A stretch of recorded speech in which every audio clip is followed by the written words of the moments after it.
খাদিজার পক্ষ থেকে, ভারপ্রাপ্ত চেয়ারম্যান জনাব তারেক রহমানের পক্ষ থেকে সমগ্র দেশবাসীকে এবং আপনাদেরকে ঈদ মোবারক জানাচ্ছি, শুভেচ্ছা জানাচ্ছি।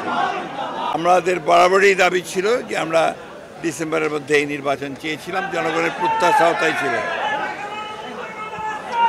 এই প্রত্যাশা জনগণের পূরণ হয়নি এবং যে সময়টি নির্ধারণ করা হয়েছে সময়টি বাংলাদেশি নির্বাচনের জন্য সঠিক সময় নয়।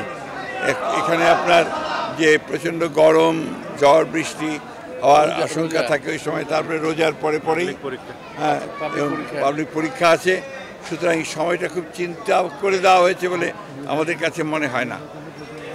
এছাড়া নির্বাচনী প্রচারণা করতে হবে রোজার মাসে, যেটা খুব ডিফিকাল্ট হবে।